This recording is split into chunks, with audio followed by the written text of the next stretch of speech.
तो क्या हाल चाल है। आज हम बैंक निफ्टी की एनालिसिस करेंगे कि कल हमारे लिए बैंक निफ्टी में कौन सा सेटअप बनेगा। ये हमने डेली का चार्ट यूज़ किया हुआ है। डेली के चार्ट पे बैंक निफ्टी बुलिश साइड की तरफ ही बना हुआ है। कल कहीं बैंक निफ्टी कहीं इस जोन के आसपास खुलेगा और सीधा ये इस जोन के आसपास जाने की कोशिश करेगा, जो कि 56,000 के आसपास इसका लेवल बनना है।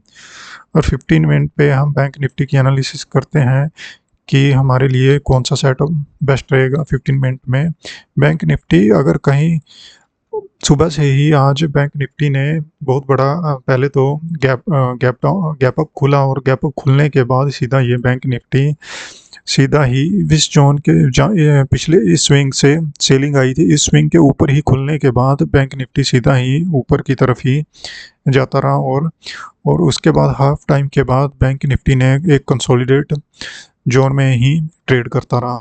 कल हम देखते हैं कि बैंक निफ्टी अगर किस जोन में खुलेगा जो हमारे लिए बेस्ट सेटअप रहेगा। अगर बैंक निफ्टी कहीं थोड़ा सा भी कहीं गैप अप खुलता है, गैप अप खुलने के बाद सीधा ये ऊपर की तरफ ही जाएगा और ये 56,000 के आसपास जाने की कोशिश करेगा।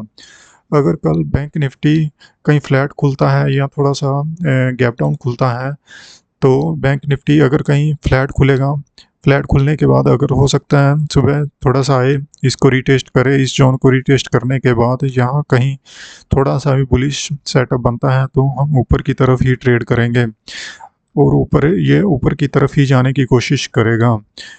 तो अगर बैंक निफ्टी हो, सपोज करो अगर बैंक निफ्टी कहीं एक गैप डाउन, एक बहुत बड़ा ही गैप डाउन खुलता है, अगर बैंक निफ्टी कहीं इस जोन के नीचे खुलेगा 55,000 के आसपास, तब हम नेगेटिव ट्रेड के बारे में ही सोचेंगे, वो भी कम क्वांटिटी के साथ।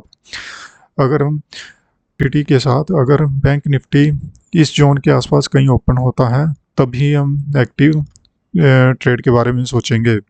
अगर ज़्यादातर बैंक निफ्टी हम बैंक निफ्टी में बुलिश साइड ही ट्रेड करेंगे, क्योंकि इसके डेली कैंडल में एक बुलिश कैंडल बनी है, तो हो सकता है ये कल 56,000 के आसपास जाने की कोशिश करेगा कल। अगर आपको हमारी वीडियो अच्छी लगी, वीडियो को लाइक करें, शेयर करें एंड हमारे यूट्यूब चैनल को सब्सक्राइब करें। Thank you.